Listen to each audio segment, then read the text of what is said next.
গভীর রাতে হঠাৎ অনুভব করলাম কেউ আমার দরজায় ধাক্কা দিচ্ছে।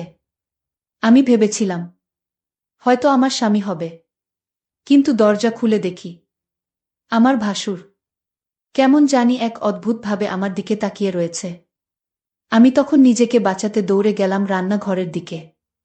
তখন আমার ভাসুরও আমার পিছু পিছু দৌড়ে গিয়ে আমাকে ধরে ফেলে মাটিতে ধাক্কা মেরে ফেলে দিয়ে আমার সাথে যা করল তা শুনলে বন্ধুরা তোমাদের মাথা গরম হয়ে যাবে। বন্ধুরা, গল্পটি অনেক অনেক ইন্টারেস্টিং। আশা করি গল্পটি শুনে তোমরা অনেক মজা পাবে। তবে গল্পটি শোনার পূর্বে বন্ধুরা, তোমাদের নিকট আমার ছোট্ট একটি অনুরোধ। তোমরা দয়া করে আমার চ্যানেলটি সাবস্ক্রাইব করে আমাকে সাপোর্ট করবা। বন্ধুরা, আমার নাম শ্রীজুতি। বিয়ে হয়েছে আমার 3 বছর হয়েছে। বিয়ের 3 বছর পর হঠাৎ করে আমার ভাসুর আমার দিকে খারাপ নজরে তাকাতে শুরু করল। আমার স্বামীর সামনেই আমার ভাসুর আমার সঙ্গে খারাপ কিছু করতে চাইত, কিন্তু আমার স্বামী আমার ভাসুরকে কিছু বলেনি। আমার স্বামী এতটা কাপুরুষ ছিল যে সে নিজেই আমাকে তার দাদার হাতে সঁপে দিতে চেয়েছিল। আসলে আমার স্বামী এবং আমার জ্যাঠানি যখন তারা দুইজনে স্বেচ্ছায় একে অপরের সঙ্গে নোংরা সম্পর্কে জড়িয়ে গিয়েছিল, তখন আমরা কেউ এই কথাটা জানতাম না। একদিন আমার ভাসুর যখন ঘরে ছিল না, তখন আমার স্বামী ও জেঠানি একে অপরের সঙ্গে খারাপ সম্পর্ক ছিল, এবং আমার ভাসুর নিজের চোখে নাকি তাদের দুজনকে একসঙ্গে দেখেছিল। তখন আমার ভাসুর আমার স্বামীকে অনেক মেরেছিল। আসলে আমার ভাসুর ও আমরা আলাদা বাড়িতে থাকতাম। আমরা গ্রামে থাকতাম, এবং আমি যে গ্রামে থাকতাম তার পাশের গ্রামে জীবন নামের একটি ছেলের সঙ্গে আমার বিয়ে হয়েছিল। জীবন বাড়ির ছোট ছেলে, এবং আমার ভাসুরের নাম হচ্ছে সীমান্ত। বিয়ের 2 বছর পরেই আমি কন্যাসন্তান জন্ম দিয়েছিলাম। কিন্তু আমার ভাসুর ও জেঠানির আমাদের অনেক আগে বিয়ে হয়েছিল। তারপরেও তাদের কোনো বাচ্চা হয়নি। কিন্তু আমার শাশুড়ি এই ব্যাপারে কোনো দিন আমার ভাসুর এবং আমার জ্যাঠানিকে কিছু বলেনি, কারণ আমার শাশুড়ি খুবই ভালো মনের মানুষ ছিলেন। উনি আমাকে এবং আমার জেঠানিকে অনেক ভালোবাসতেন। কিন্তু আমার শাশুড়ি আমাদের সঙ্গেই পুরাতন বাড়িতেই থাকতেন। আমার ভাসুর জেঠানি যে বাড়িতে থাকত, সেই বাড়িটা আমাদের এই পুরাতন বাড়ি থেকে কিছুটা এগিয়ে গিয়েছিল। সেদিন দুপুরবেলা আমার ভাসুর হঠাৎ করে আমার জেঠানিকে নিজের বাড়ি থেকে বের করে টানতে টানতে আমাদের এই পুরাতন বাড়িতে নিয়ে আসে। তার আগে জানি না কেন আমার স্বামী বাইরে থেকে অনেক দ্রুত দৌড়ো এসে বাড়ির ভেতরে ঢুকে রুমে এসেই দরজা লাগিয়ে হাঁপাতে লাগল। আর আমাকে বলল আমাদের বাড়িতে কেউ এলে দরজা খুলবে না। আমি বললাম ঠিক আছে। ঠিক ওই সময় আমাদের দরজায় কেউ এত জোরে ধাক্কা দিতে লাগল যে আমার স্বামীর বারণ করা সত্ত্বেও আমাকে বাধ্য হয়ে বাড়ির দরজা খুলতে হয়েছিল। আমি যখন বাড়ির দরজা খুললাম, তখন আমার ভাসুর ধাক্কা মেরে আমার জ্যাঠানিকে ঘরের ভিতরে ফেলে দিল।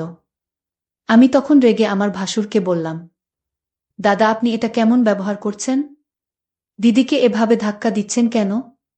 ওই সময় আমার ভাসুরের চোখে অনেক বেশি রাগ ছিল।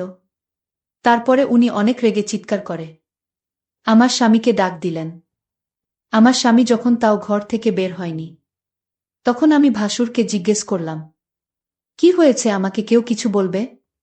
আমার ভাসুর তখন রেগে আমাদের রুমের দরজা ভেঙে দিয়ে আমার স্বামীর কলার ধরে ঘর থেকে বের করে তাকে জোরে ধাক্কা দিয়ে বলল, তোমার স্বামী আর আমার বউ, এরা দুইজন মিলে আমাকে ঠকিয়েছে। একে তো আমার ভাই বলতে ঘেন্না হচ্ছে, একে তো আমি আজ প্রাণে মেরে ফেলব। আজ আমি একে ছাড়ব না। সাহস কি করে হলো আমার বউয়ের সঙ্গে বাজে সম্পর্ক করার? সবকিছু শোনার পরে আমি তো মাথায় হাত দিয়ে বসে পড়েছিলাম, কারণ স্বপ্নেও ভাবতে পারিনি আমার স্বামী এরকম কিছু একটা নোংরা কাজ করবে, তাও আবার তার নিজের বৌদির সঙ্গে। তারপর আমার স্বামী নিজের ভুল বুঝতে পেরে আমার ভাসুরকে বলল, দাদা, আমি ভুল করেছি, আমাকে ক্ষমা করে দাও। আমার ভাসুর তখন বলল, তুই এটা ভুল নয়, অনেক বড় অপরাধ করেছিস, আর এটার শাস্তি তো তোকে পেতেই হবে। তাই আমি এক্ষুনি পঞ্চায়েতে যাব, আর তোর ব্যাপারে সব কিছু সত্যি কথা বলে দেব। পঞ্চায়েতের নাম শুনে তো আমার স্বামী অনেক ভয় পেয়ে বলল, দাদা, তোমার পায়ে ধরছি, তুমি আমাকে যা শাস্তি দেবে আমি মাথা পেতে গ্রহণ করে নেব। কিন্তু তুমি দয়া করে পঞ্চায়েতে যেও না। ওই সময় আমার জ্যাঠানিও আমার ভাসুরের পা ধরে বলল, আমি ভুল করেছি, আমাকে ক্ষমা করে দাও।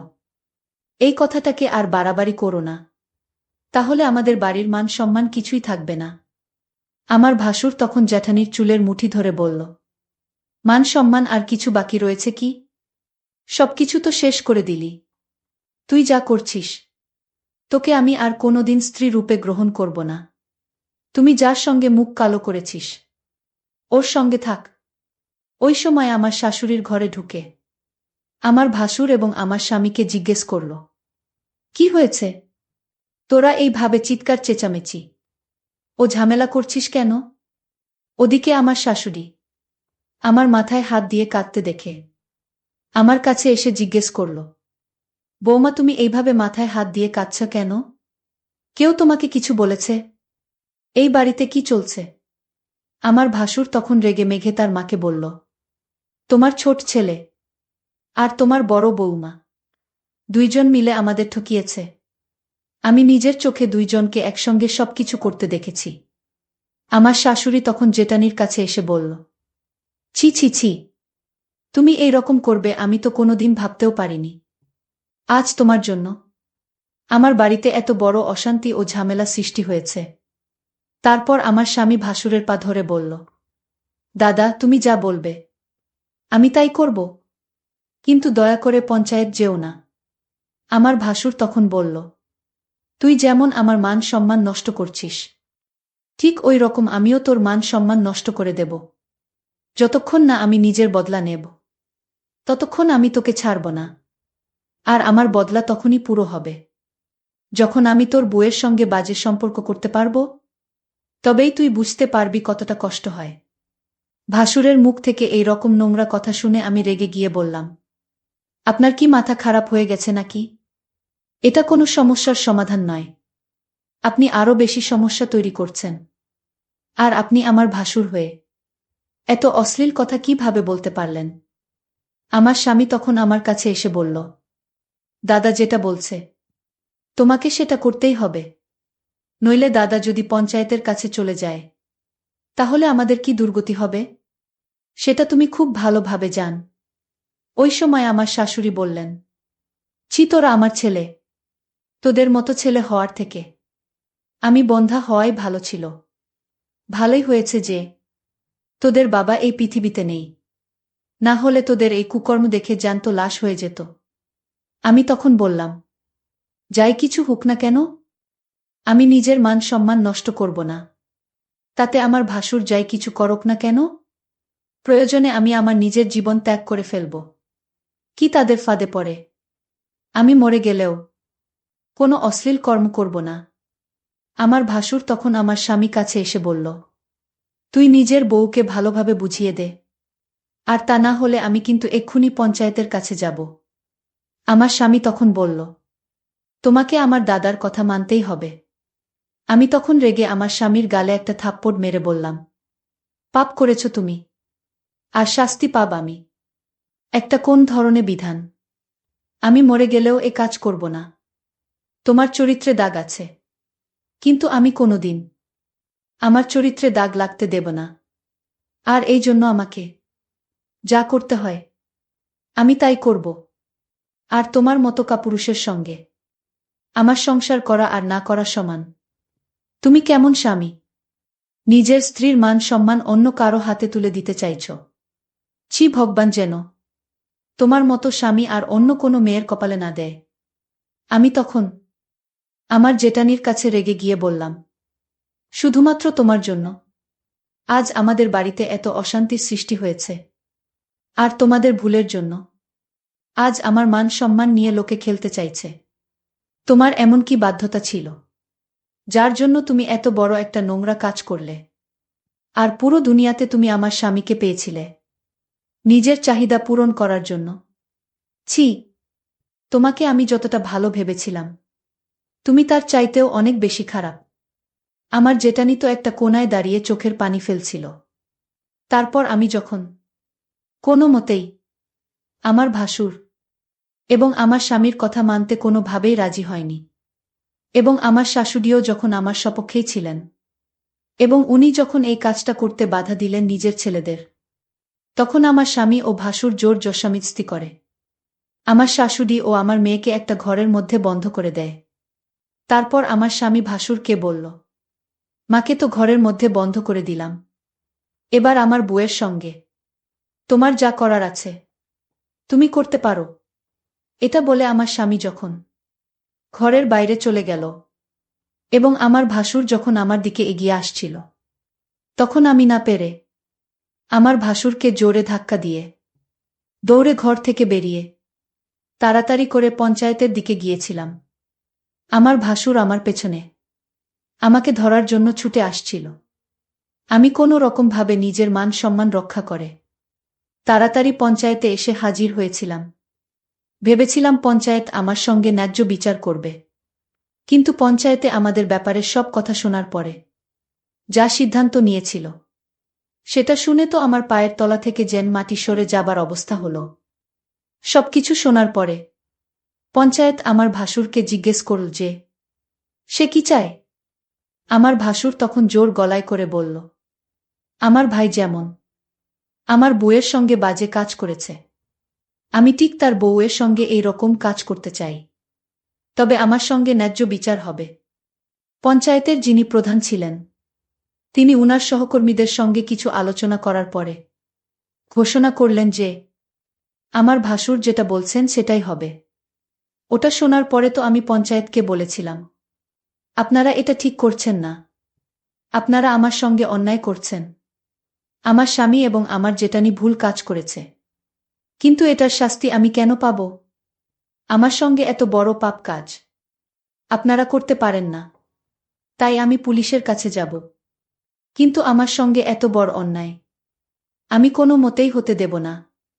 ওদিকে আমার জেঠানিকে শাস্তি স্বরূপ পঞ্চায়েতের প্রধান এবং তার সহকর্মীরা পঞ্চায়েতের ঘরে তাকে বন্দী করে রেখেছিল। আমি যখন পঞ্চায়েতের আদেশ মানতে রাজি হয়নি, তখন পঞ্চায়েতের প্রধান বলে দিয়েছিল যে গ্রামের কোনো মানুষ যাতে আমাদেরকে সাহায্য না করে, গ্রামের কোনো দোকানদার যাতে আমাদের কাছে কোনো জিনিস বিক্রি না করে, এমনকি গ্রামের যে টিউবওয়েল থেকে আমরা জল তুলে আনতাম সেটাও আমাদেরকে বারণ করে দিয়েছিল। আসলে আমাদের গ্রামের মানুষেরা পঞ্চায়েতের প্রত্যেকটা আদেশ খুব ভালোভাবে মেনে চলত। তাছাড়া আমাদের কাছে আর কোনো উপায় ছিল না। পুলিশের কাছে কেউ ভয়ে যেত না, কারণ পঞ্চায়েত যখন জানতে পারত যে কোনো মানুষ তার বিচার সালিশ করার জন্য পুলিশের কাছে গেছে, তখন তাদের সমস্ত সুযোগ সুবিধা পঞ্চায়েত বন্ধ করে দিত। তাই গ্রামের মানুষ ভয়ে পুলিশের কাছে যেত না। গ্রামে কোনো বাড়িতে কোনো কিছুর অসুবিধে হলে সেটা পঞ্চায়েত মীমাংসা করত। এমনকি কেউ যদি পুলিশের কাছে যেতে চাইত, তাহলে পঞ্চায়েত তাকে কঠিন শাস্তি দিত। পঞ্চায়েতে যা কিছু মীমাংসা হয়েছিল সব কিছু শোনার পরেও আমার স্বামী কাপুরুষের মতো চুপচাপ দাঁড়িয়েছিল। আমার তো এটা ভেবে আশ্চর্য লাগছিল, একটা মানুষের সঙ্গে এত বছর সংসার করার পরেও সে কিভাবে নিজের বউকে ধোঁকা দিতে পারে। শুধু তাই নয়, নিজের কুকর্ম করার পরে তার সমস্ত কুকর্মের ফল আমার ঘাড়ে চাপিয়ে দিতে পারে। সে যদি ভুল করার পরে নিজের ভুল স্বীকার করে শাস্তি ভোগ করে নিত, তাও আমি তাকে ক্ষমা করে দিতাম। কিন্তু আমার স্বামী এতটা স্বার্থপর ও নির্লজ্জ যে নিজেকে কঠোর শাস্তির হাত থেকে বাঁচানোর জন্য আমাকে বলি দিতে চেয়েছিল। এদিকে আমি মনের মধ্যে জেদ করে নিয়েছিলাম যে যাই হয়ে যাক না কেন, আমি নিজের ভাসুরের কাছে নিজেকে সঁপে দিতে পারব না। আর অন্যদিকে আমার ভাসুরও আমার স্বামীর সঙ্গে বদলা নেওয়ার চক্করে আমাকে নষ্ট করার জন্য উঠে পড়ে লেগেছিল। আর পঞ্চায়েতের নির্দেশ অনুযায়ী গ্রামের কেউ আমাদের সাহায্য করতে রাজি হয়নি। গত 2 দিন থেকে আমি, আমার শাশুড়ি ও আমার মেয়ে আমরা না খেয়ে দিন কাটাচ্ছিলাম। আমাদের বাড়ির সমস্ত খাবার শেষ হয়ে গেছিল। আমার শাশুড়ি যখন গ্রামের দোকানে গিয়েছিল চাল ডাল কেনার জন্য, তখন কেউ আমাদের খাবার দেয়নি, কারণ গ্রামের পঞ্চায়েত বলেছিল আমাদের যদি কেউ সাহায্য করে তাহলে আমাদের মতো তাদেরও অসহায় করে ছেড়ে দেবে। ওই ভয়ে কেউ আমাদের সাহায্য করেনি। আমার 4 বছরের ছোট্ট মেয়েটা না খেয়েই দিন কাটিয়েছিল। ওদিকে আমার স্বামী শাশুড়ির ভয় আমাদের বাড়ি ফেরেনি। তারপর সেদিন সন্ধ্যাবেলায় আমাদের বাড়ির দরজায় যখন কেউ ডাক দিচ্ছিল, তখন দরজা খুলে দেখলাম আমার স্বামী বাইরে দাঁড়িয়ে আছে। তাকে দেখে তো আমার পুরো শরীর রাগে জ্বলছিল।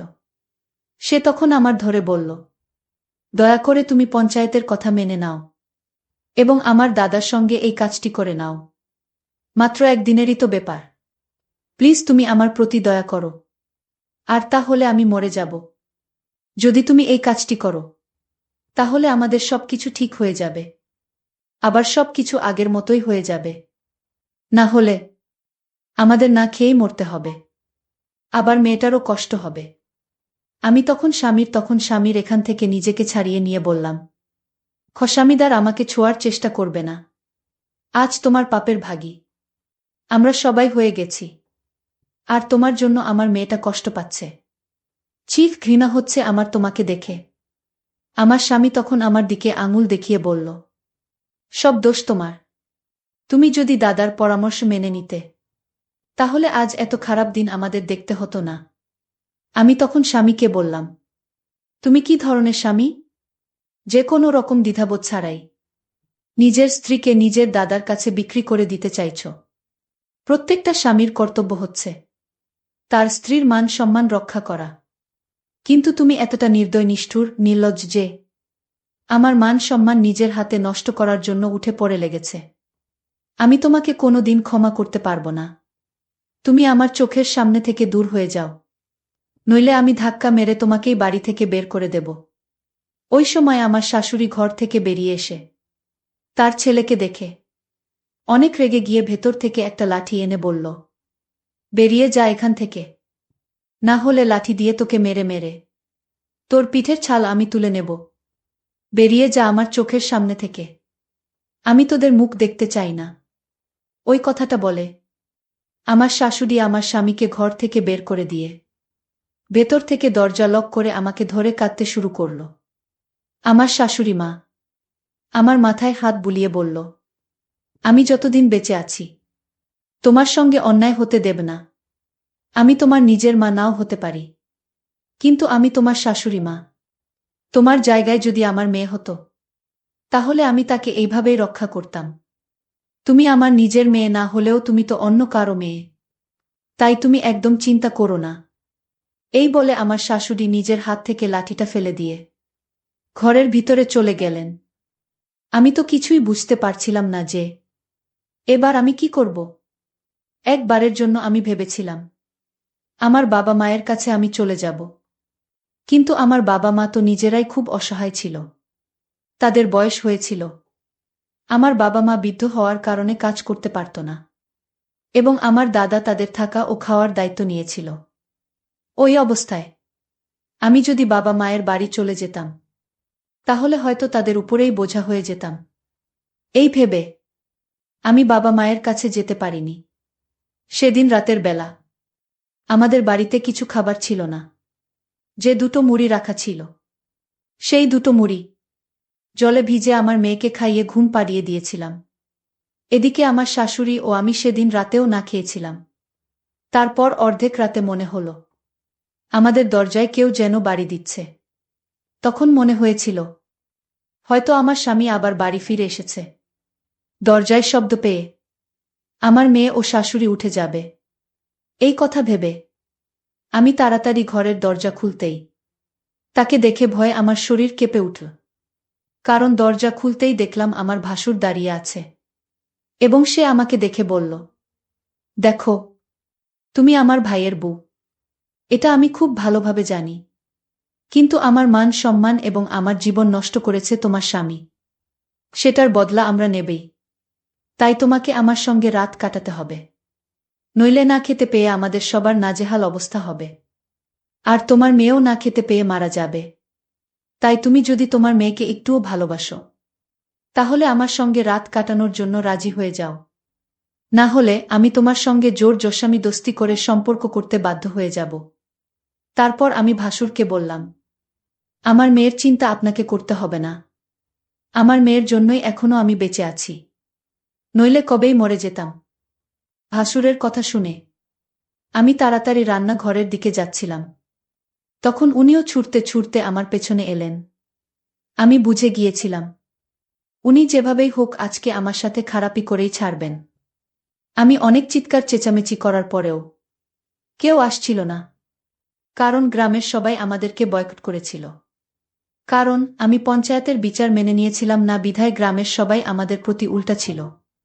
তারপর আমি ভাবলাম, যেহেতু আজকে আমি আমার ভাসুরের হাত থেকে কোনোভাবেই রক্ষা পাব না, আর এদিকে আমার কারণে আমার মেয়ে, আমার শাশুড়ি সবাই না খেয়ে আছে, সবকিছু চিন্তা করে দেখলাম আমি যদি আমার ভাসুরের সাথে এই রকম কাজ করি, তাতে যদি আমার স্বামীর কোনো আপত্তি না থাকে, তাহলে আমি আর কি করব?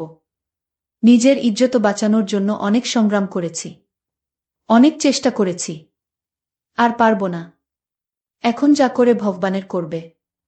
এই সব কিছু চিন্তা করে আমি আমার ভাসুরের সাথে বাজে কাজ করতে রাজি হয়ে যাই। আমার ভাসুর এতটাই শক্তিশালী এবং পাওয়ারফুল ছিল যে মনে হচ্ছিল যেন আমার উপর একটি ঘূর্ণিঝড় বয়ে যাচ্ছিল। আমি আমার ভাসুরকে বললাম, দয়া করে আপনি একটু সহনশীল হন, আমার অনেক কষ্ট হচ্ছে। তারপরেও আমার ভাসুর সাথে সারারাত ইচ্ছামতো এক অদ্ভুত কাজ করেছিল। মনে হয় অনেকটা রাগেই আমার সাথে এই রকম করেছিল। তারপর আমার ভাসুর শান্ত হয়ে সব কিছু মেনে নিয়েছিল। তারপর আমাদের পরিবারে আবার আগের মতো শান্তি হয়ে উঠেছিল। পরিশেষে আমি তোমাদেরকে বলবো, বন্ধুরাও কেউ মরে পাপে, আবার কেউ মরে ধাপে। আমার অতীত একই অবস্থা হয়েছিল আমার স্বামীর পাপের কারণে। এর শাস্তি আমাকেই ভোগ করতে হয়েছিল। বন্ধুরা, আমি তোমাদের কি বলবো, হয়তো তোমাদের জীবনেও আমার মতো এরকম ধরনের ঘটনা ঘটতে পারে। তাই আমি তোমাদেরকে বলবো, তোমরা অবশ্যই এই পরিস্থিতিতে সাবধানতা অবলম্বন করার চেষ্টা করবে। বন্ধুরা, আজকে এই পর্যন্তই। আবারও আসবো তোমাদের মধ্যে নতুন কোনো ভিডিও নিয়ে। ভিডিওটি যদি তোমাদের ভালো লাগে, তাহলে একটি লাইক দাও। প্রতিদিন আমি তোমাদেরকে একটা করে নতুন গল্প উপহার দিব। তাই তোমাদেরকে অনুরোধ করে বলছি, তোমরা যদি এই রকম ধরনের ইন্টারেস্টিং গল্প পেতে চাও, তাহলে দয়া করে আমার চ্যানেলটি সাবস্ক্রাইব করো। পরিশেষে তোমাদের সকলের সুস্বাস্থ্য কামনা করি। ভিডিওটি দেখার জন্য তোমাদের সকলকে অসংখ্য ধন্যবাদ। হ্যালো বন্ধুরা, আজকের গল্পটি বান্ধবীর বাবাকে নিয়ে। আমি বর্ষার ছুটিতে নেহাদের বাড়ি বেড়াতে গিয়েছিলাম। তাদের লাক্সুরিয়াস বাড়ি, দোতলায় ঘর, চারপাশে গাছপালা, একেবারে শান্তিপূর্ণ পরিবেশ। আদনান আঙ্কেলকে আমি বরাবরই ভয় পেতাম।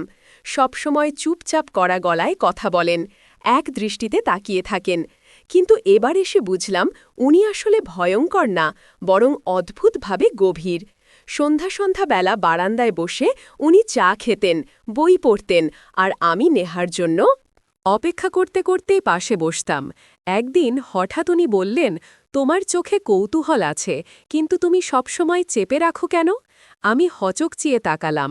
এই প্রথম উনি আমার দিকে কিছুক্ষণের বেশি তাকালেন। সেই দৃষ্টি, সাধারণ এক কিশোরী মনে অজানা এক কাঁপ উনি জাগিয়ে দিয়েছিল।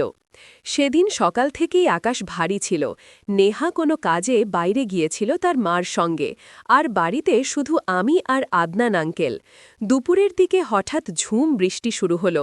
বারান্দার দরজা খোলা, মেঘের গর্জন আর ভেজা বাতাসে ঘর যেন এক নতুন আবেশে ভরে গেল। আমি একা দাঁড়িয়েছিলাম জানালার পাশে। হঠাৎ উনার গলা শুনলাম, তুমি বৃষ্টির সময় খুব চুপ হয়ে যাও। আমি হেসে বললাম, কারণ বৃষ্টি শুনলে মনটা কেমন জানি ভরে যায়। উনি এক পা এগিয়ে এলেন।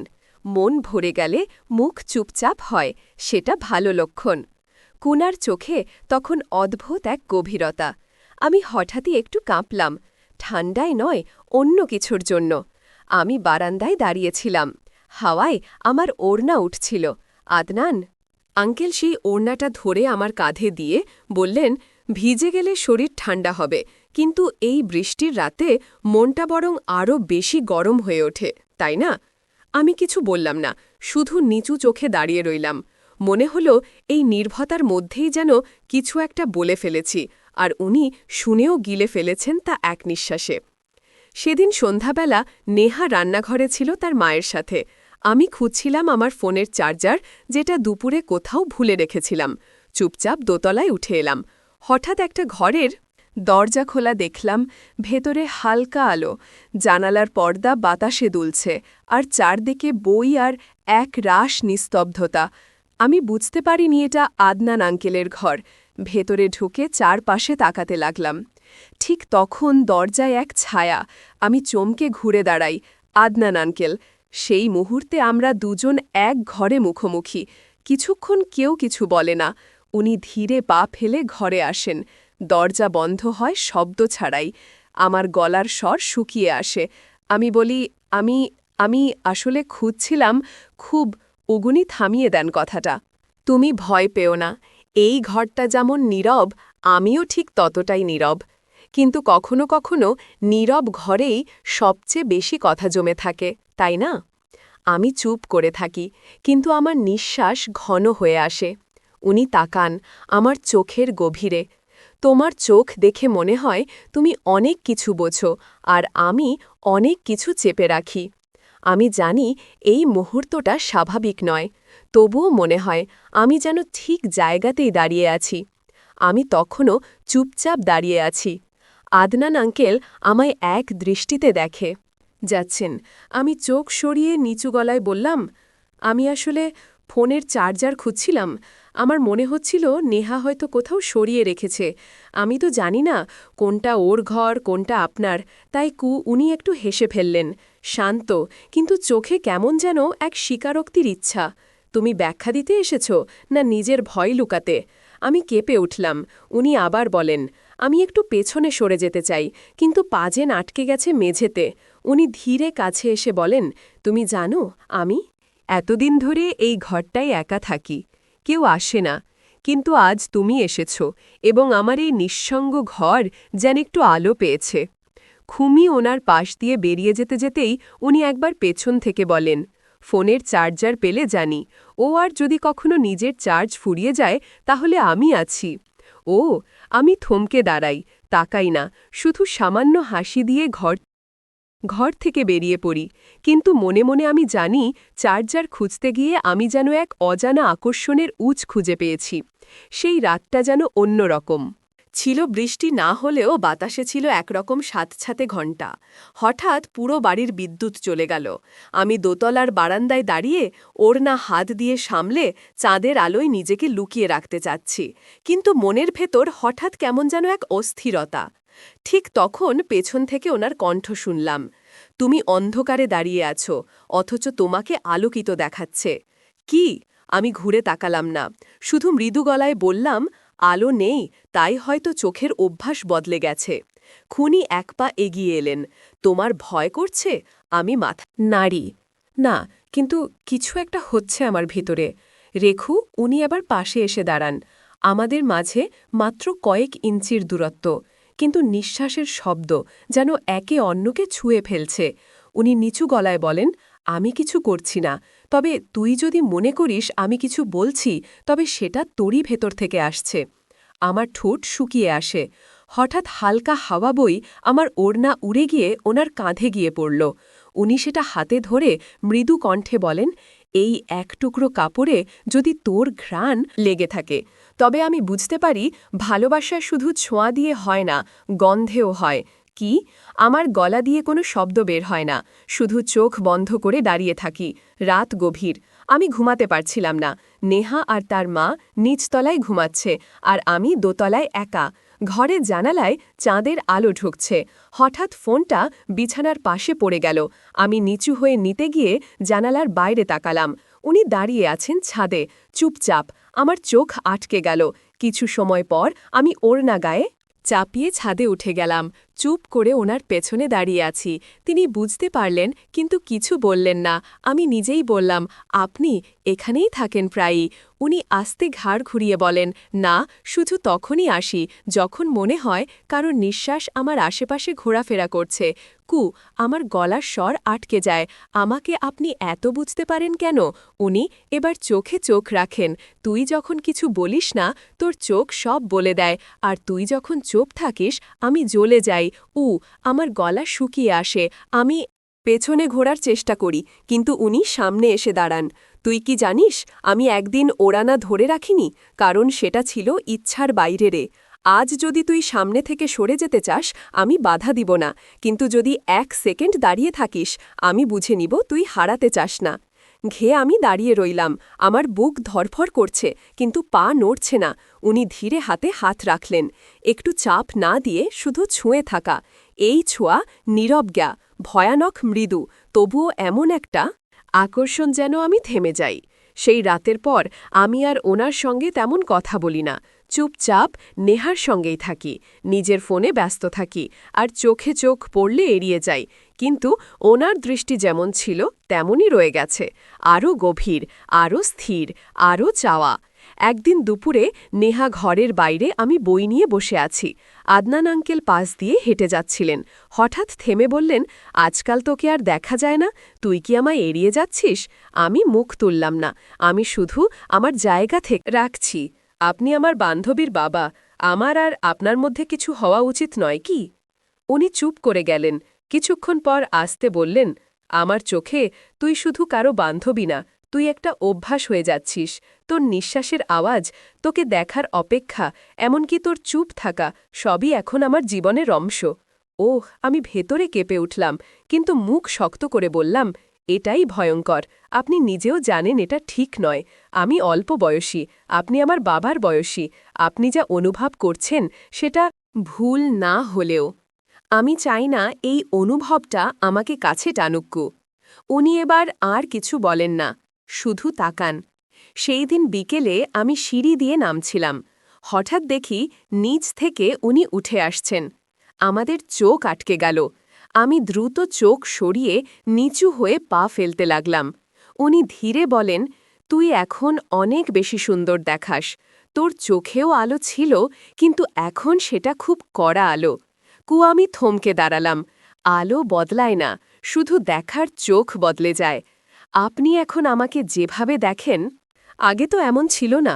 উনি চুপ করে থাকলে আমি দ্রুত সরে যেতে চাই, কিন্তু মনে হচ্ছিল ওনার চোখ আমার পেছনে ছায়ার মতো লেগে আছে। সেদিন রাতে বারান্দায় দাঁড়িয়ে আমি লক্ষ্য করছিলাম উনি আবার সেই পুরনো বইটি নিয়ে বসে আছেন, কিন্তু এবার পড়ছিলেন না। চোখ আমার দিকে, আর বইয়ের পাতাগুলো উল্টে যাচ্ছে বাতাসে। উনি আর চোখ সরান না। আমি জিজ্ঞেস করলাম, আপনি কি এখনও মনে করেন আমার চোখ সব বলে দেয়? উনি হালকা মাথা নাড়েন। তোর চোখ এখন ভয় পায়, কারণ সে যা চায় সেটা বললে তোর ভেতরের মেয়েটাকে হারাতে হবে।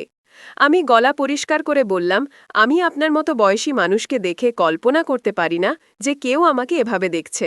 উনি হেসে বলেন, তুই পারিস না বলেই আমি প্রতিদিন তোকে এভাবে দেখার সাহস পাই। ও সকালবেলা নেহা তখন বারান্দায় দাঁড়িয়ে চুল শুকাচ্ছে, আমি ব্যাগ গুছাচ্ছি। আমার বুক ধুকপুক করছিল, কিন্তু মুখে কিছু বুঝতে দিলাম না। নেহা অবাক হয়ে বলল, এই হঠাৎ দুপুরেই না বললি পরশু যাবি? আমি হাসলাম মৃদুভাবে। ঘরে জরুরি একটা কাজ পড়েছে, বাড়িতে ফিরতেই হবে, বেশি দেরি করলে ঝামেলা হবে। নেহা কিছুটা অবাক হলেও বেশি চাপ দেয়নি, কিন্তু আসল কারণও জানে না। আমি জানি, আর একদিন থাকলে আমি আর নিজেকে আটকাতে পারব না। দরজায় দাঁড়িয়ে ব্যাগ হাতে আমি চুপ করে দাঁড়িয়ে আছি। হঠাৎ পিছন থেকে সেই গলা, আদনান আঙ্কেল, তুই চলে যাচ্ছিস? আমি ধীরে ঘাড় নাড়ি। হ্যাঁ, দরকার ছিল। উনি ধীরে কাছে আসেন, খুব বেশি না, কিন্তু যথেষ্ট কাছাকাছি।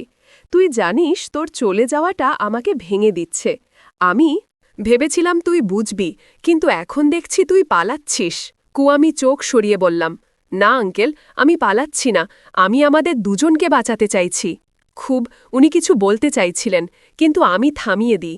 আপনি একজন সম্মানিত মানুষ, আমি একজন তরুণী, যাকে আপনি হয়তো একটু বেশি অনুভব করতে শুরু করেছেন, কিন্তু এ অনুভব আমাদের ভেঙে দেবে একদিন, তার আগেই আমি থামতে চাই। উনি আর ডাকেন না, শুধু খুব নিচু গলায় বলেন, ভালোবাসা বয়স বোঝে না, তুই যদি একদিন ফিরে আসিস, আমি এখানেই থাকব। আসলে প্রেম ভালোবাসা কখন যে কার প্রতি চলে আসে তা বলাই যায় না। তো বন্ধুরা, ভিডিওটি ভালো লাগলে কমেন্টে জানাবেন। এই রকম ভালোবাসার গল্প শুনতে চাইলে চ্যানেলটা সাবস্ক্রাইব করুন এবং পাশে থাকুন। আর আপনার বেল আইকনটা বাজিয়ে রাখুন, যাতে নতুন ভিডিও আপলোড করা মাত্র আপনারা দেখতে পারেন। হ্যালো বন্ধুরা, আজকের গল্পটি পাশের বাড়ির বিধবা ভাবির সাথে গ্রামের শেষ প্রান্তে। আমাদের বাড়ি পাশেই থাকে বট ভাইয়ের স্ত্রী মীরা ভাবি। ভাই শহরে কাজ করতেন, কিন্তু 1 বছর আগে দুর্ঘটনায় মারা যান। তারপর থেকেই মীরা ভাবি একা সংসারের সব দায়িত্ব নিজের কাঁধে তুলে নিয়েছেন। আমি কলেজের পড়াশোনা শেষ করে গ্রামে ফিরেছি। প্রতিদিনই দেখতাম ভোর থেকে রাত পর্যন্ত কাজের চাপে ভাবির চোখে এক ধরনের নীরব ক্লান্তি জমে থাকে। তবুও তিনি হাসিমুখে সবাইকে সামলান। একদিন সন্ধ্যায় বৃষ্টি, বিদ্যুৎ চলে গেছে। আমি বারান্দায় দাঁড়িয়ে বৃষ্টির শব্দ শুনছিলাম। ঠিক তখনই ভাবির ঘর থেকে আসা আলোর আভা চোখে পড়ল। ভেতরে গিয়ে দেখি তিনি চুলায় চা বসিয়েছেন। এসো, ভিজে গেছো, 1 কাপ চা খেয়ে যাও, ভাবি বললেন মৃদু হেসে। চায়ের কাপে ধোয়া উঠছে আর জানালার বাইরে ঝুম বৃষ্টি। সেই মুহূর্তে বুঝলাম ভাবির চোখের হাসির আড়ালে কতটা গভীর একাকিত্ব লুকিয়ে আছে, আর হয়তো আমার ভেতরেও একটা অজানা অনুভূতি জন্ম নিচ্ছে। পরদিন সকালে আমি উঠতেই দেখি আকাশে এখনও গতরাতের বৃষ্টির গন্ধ ভাসছে। উঠোনে জমে থাকা পানির ওপর দিয়ে ছোট ছোট পাখি হাঁটছে। আমি বারান্দায় বসে বই পড়ছিলাম। হঠাৎ দেখি মীরা ভাবি মাথায় ওড়না টেনে উঠোনে কাপড় শুকোতে দিচ্ছেন। বৃষ্টির ফোঁটা থেকে কাপড় রক্ষা করতে গিয়ে কয়েকবার পা পিছলে যাচ্ছিল। আমি তাড়াতাড়ি এগিয়ে গেলাম। আমি ধরছি, আপনি ছেড়ে দিন, বলতেই ভাবি একটু অবাক হলেন। তারপর হেসে কাপড়গুলো আমার হাতে দিলে সেই হাসি যেন মনকে কোথাও গভীরে ছুঁয়ে গেল। কাজ শেষ হলে ভাবি বললেন, তুমি না থাকলে এসব সামলানো কঠিন হয়ে যেত। গিয়ে আমি হেসে বললাম, তাহলে মনে হয় আমাকে এখানেই থেকে আপনাকে কে সাহায্য করতে হবে। খুব ভাবি কিছুক্ষণ চুপ করে আমার দিকে তাকিয়ে রইলেন। সেই নীরব দৃষ্টি যেন কিছু বলছিল, যা ভাষায় প্রকাশ করা যায় না, শুধু অনুভব করা যায়। আমার মনে হচ্ছিল আমরা দুজনেই হয়তো ধীরে ধীরে একে অপরের জীবনে নতুন এক অর্থ খুঁজে পাচ্ছি। সন্ধ্যার পর আকাশে হালকা মেঘ জমেছিল আর বাতাসে ছিল শীতলতা। আমি বই পড়ছিলাম। হঠাৎ দরজায় হালকা শব্দ। দরজা খুলতেই দেখি মীরা ভাবি হাতে একটি কাপ নিয়ে দাঁড়িয়ে, কি চা বানিয়েছি, ভাবলাম তুমি খাবে। আমি চুপচাপ কাপ নিলাম। আমাদের চোখ এক মুহূর্তের জন্য মিলল। অদ্ভুত এক নীরবতা যেন ঘরটাকে ঘিরে ফেলল। বাইরে বাতাসে জানলার পর্দা দুলছিল, আর চায়ের ধোঁয়া উঠে এসে আমাদের মাঝে মিশে যাচ্ছিল। ভাবি ধীরে ধীরে বললেন, এই বাড়িটা এখন ফাঁকা লাগে, অনেক স্মৃতি আছে। খুমি বুঝতে পারছিলাম তার কণ্ঠে এক ধরনের শূন্যতা মিশে আছে। আমি বললাম, আপনি চাইলে মাঝে মাঝে আমি আসব, কথা বলবো, হয়তো সময়টা কিছুটা হলেও ভালো কাটবে। ভাবি একটুখানি হেসে বললেন, তাহলে আজ থেকেই শুরু হোক। সেদিনের সন্ধ্যা যেন আমাদের জীবনে নতুন এক অধ্যায়ের দরজা খুলে দিল, যেখানে বন্ধুত্ব, সহমর্মিতা আর এক অদৃশ্য টান একসাথে মিশে যাচ্ছিল। পরের কয়েকদিন মীরা ভাবি যেন আরও বেশি খোলা মনের হয়ে উঠলেন। বিকেল হলেই তিনি বারান্দায় বসে থাকতেন, আর আমি প্রায়ই সেখানে গিয়ে আড্ডা দিতাম। একদিন হঠাৎ বৃষ্টি নামা। ভাবির বাড়ির বারান্দায় আমি দাঁড়িয়ে বৃষ্টির ফোঁটা গাছে পড়ে টুপটাপ শব্দ তুলছে। ভাবি রান্নাঘর থেকে গরম পকোড়া আর চা নিয়ে এলেন।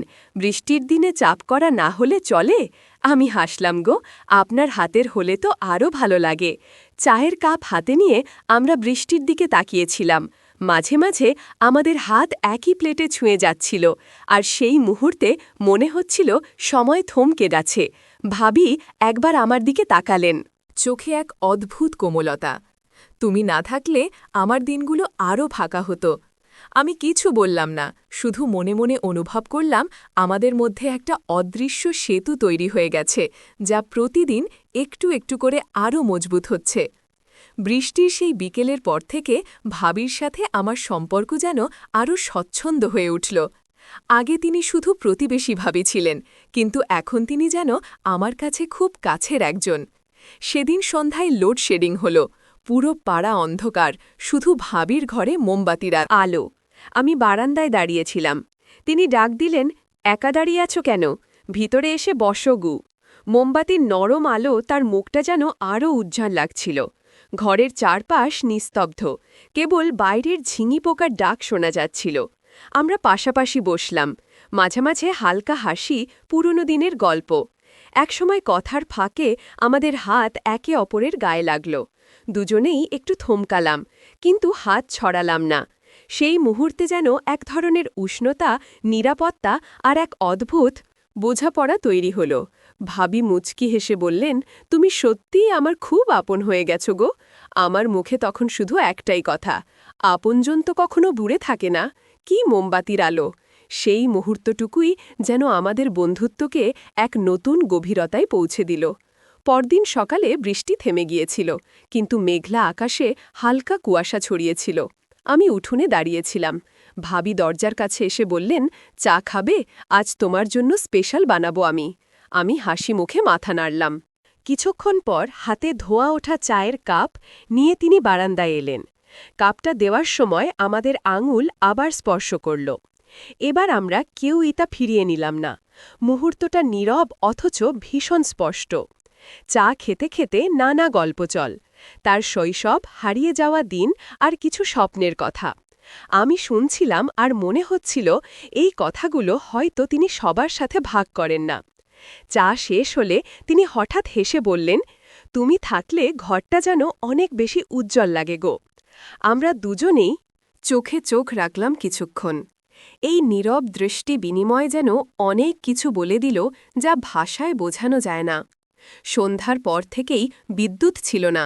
বাড়ি অন্ধকার, শুধু পাশের বাড়ি থেকে মৃদু আলো এসে পড়ছিল। হঠাৎ ভাবির ডাক, বাতি জ্বালানোর জন্য একটু সাহায্য করবে? আমি টর্চ হাতে নিয়ে গেলাম। তিনি রান্নাঘরে বসে মোমবাতি খুঁজছিলেন।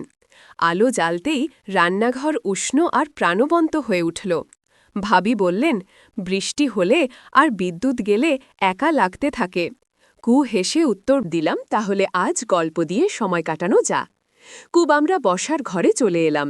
বৃষ্টির শব্দ, মোমবাতির আলো আর হাসি ঠাট্টার মাঝে সময় কেটে যাচ্ছিল। মাঝে মাঝে মনে হচ্ছিল আমাদের কথোপকথন যেন অনেক পুরনো বন্ধুত্বের মতো সহজ, আশ্বস্তিদায়ক। রাত গভীর হলে আমি বিদায় নিয়ে বাড়ি ফিরলাম, কিন্তু মনে এক অদ্ভুত উষ্ণতা রয়ে গেল। পরদিন সন্ধ্যা হঠাৎ বৃষ্টি নেমে গেল। চারপাশ ভিজে একদম শান্ত হয়ে গেছে। আমি জানালা দিয়ে বাইরে তাকাচ্ছিলাম। ঠিক তখনই দরজায় হালকা করা নাড়ার শব্দ। দরজা খুলতেই দেখি ভাবি কাঁধে ভেজা ওড়না, হাতে ছাতা। ছাদে কাপড় মেলেছিলাম, ভিজে গেছে। ভাবলাম তোমারটা যদি শুকাতে পারি। আমি হাসি মুখে ভেতরে ডেকে নিলাম। গরম চা বানিয়ে দুজনে বারান্দায় বসে বৃষ্টির শব্দ শুনতে লাগলাম। ভাবি বললেন, জানো, এমন শান্ত মুহূর্ত খুব কম পাই। মনে হয় অনেক কিছু শেয়ার করতে ইচ্ছে করে। আমি জিজ্ঞেস করলাম, তাহলে আজ বলো, শুনছি। তারপর আমরা গল্পে হারিয়ে গেলাম। শৈশবের স্মৃতি, হারানো মানুষ, আর কিছু অপূর্ণ ইচ্ছে বৃষ্টির শব্দের সাথে। সেই কথোপকথন যেন হৃদয়কে আরও কাছে টেনে আনা। বিদায় নেওয়ার সময় ভাবি বললেন, তুমি পাশে থাকলে একা লাগে না, গিয়ে। আর আমি শুধু হাসলাম, কিন্তু মন ভরে গেল এক অদ্ভুত উষ্ণতা। সেই রাতের বৃষ্টি যেন থামতেই চাইছিল না। বিদায় নিতে গিয়েও ভাবি বারান্দায় দাঁড়িয়ে চুপ করে বৃষ্টি দেখছিলেন। আমি বললাম, এমন আবহাওয়ায় এখন বাড়ি যাওয়া ঠিক হবে। ভাবি একটু হাসলেন, তুমি ঠিক বলছ, এই ভিজে রাস্তায় গিয়ে অসুস্থ হওয়ার দরকার নেই কি। আমি অতিরিক্ত একটি কম্বল এনে দিলাম আর গেস্ট রুমে বিছানা করে দিলাম। বাইরে তখনও বৃষ্টি ঝরছে, জানালায় টুকটাক শব্দ। রাতের খাবারের পর আমরা লিভিং রুমে বসে আবার গল্প শুরু করলাম। পুরনো দিনের কথা, ভুলে যাওয়া স্মৃতি আর কিছু স্বপ্নের কথা। ঘড়ির কাঁটা কখন রাত 12টার পার হয়ে গেছে খেয়ালই করিনি। শেষ পর্যন্ত আমরা একই ছাদের নিচে সেই রাতটা কাটালাম। দুজনের মাঝে শুধু গল্প, হাসি আর এক অদ্ভুত নির্ভরতার অনুভূতি। রাত তখন অনেক গভীর, বাড়ির চারপাশে নিস্তব্ধতা শুধু। জানালার বাইরে হালকা বাতাসের শব্দ। আমি বই পড়ছিলাম। হঠাৎ দরজায় টোকা পড়ল। খুলে দেখি ভাবি দাঁড়িয়ে, হাতে গরম চা, মুখে এক শান্ত হাসি। ঘুমাওনি? ভাবি জিজ্ঞাসা করলেন। না, আজকে মনটা যেন শান্ত হতে চাইছে না, গিয়ে আমি বললাম। তিনি ভিতরে এসে পাশে বসলেন। আমরা দুজনেই চুপচাপ চা খেতে লাগলাম। নিঃশব্দ সেই মুহূর্তে মনে হচ্ছিল যেন কথার দরকারই নেই। চোখের দৃষ্টি আর মনের ভাবই সব বলে দিচ্ছে। হঠাৎ বাইরে বৃষ্টি শুরু হলো। জানালা দিয়ে ঠান্ডা হাওয়া ভেতরে ঢুকে পড়ল, আর সেই সঙ্গে এক অদ্ভুত উষ্ণতা ভর করল আমাদের মধ্যে। আমরা জানালার কাছে দাঁড়িয়ে বৃষ্টির দৃশ্য দেখতে লাগলাম, আর সেই নীরব মুহূর্তে যেন রাত নিজেই আমাদের দুজনকে কাছে টেনে আনল। বৃষ্টির শব্দ যেন এক ধরনের সুরের মতো বাজছিল। ভাবি জানালার কাছে দাঁড়িয়ে কাচের ওপর হাত রেখে বাইরে তাকিয়েছিলেন। চুলের কিছু ভেজা গোছা কপালের কাছে এসে লেগে আছে। তার চোখে যেন কোনো পুরনো স্মৃতির ছায়া। আমি ধীরে ধীরে এগিয়ে গেলাম। তিনি হালকা হেসে বললেন, এই বৃষ্টি মানেই যেন মনটা কেমন জানি হয়ে যায়। আমরা দুজনেই জানালার ধারে বসে গল্প শুরু করলাম। শৈশবের স্মৃতি, হারিয়ে যাওয়া মানুষদের কথা, আর সেই সব মুহূর্ত যা কখনো ফেরা যায় না। বাইরের ঠান্ডা হাওয়া যেন ভেতরের দূরত্ব মুছে দিচ্ছিল।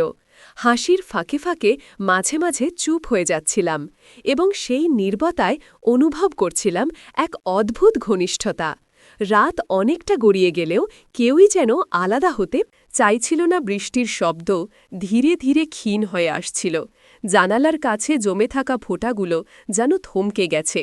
আমরা দুজনেই নীরবে বসেছিলাম, কিন্তু সেই নীরবতাই ছিল অগণিত কথার ভিত। ভাবি একসময় আমার দিকে তাকালেন। চোখে ছিল এক মিশ্র অনুভূতি, কৃতজ্ঞতা, বিশ্বাস আর একরাশ শান্তি। তিনি হালকা স্বরে বললেন, আজকের রাত মনে থাকবে খু। আমি শুধু শুধু মাথা নাড়লাম। শব্দে প্রকাশ করার মতো কিছু ছিল না, শুধু এক গভীর দৃষ্টি বিনিময়ে সব বলে দেওয়া গেল। ঘড়ির কাঁটা অনেক রাত পেরিয়ে ভোরের দিকে এগোচ্ছিল। আমরা ধীরে ধীরে উঠে দাঁড়ালাম, এবং বিদায় নেওয়ার আগে ভাবি হালকা করে আমার হাত চেপে ধরলেন। বাইরে তখন ভোরের হালকা আলো, বৃষ্টির গন্ধে ভিজেছিল পুরো পরিবেশ। সেই রাতের আবেগ, স্মৃতি আর অদ্ভুত নীরবতা চিরকাল মনে গেঁথে রইল। তো বন্ধুরা, ভিডিওটি ভালো লাগলে কমেন্টে জানাবেন। এই রকম ভালোবাসার গল্প শুনতে চাইলে চ্যানেলটা সাবস্ক্রাইব করুন এবং পাশে থাকুন, আর আপনার বেল আইকনটা বাজিয়ে রাখুন যাতে নতুন ভিডিও আপলোড করা মাত্র আপনারা দেখতে পারেন।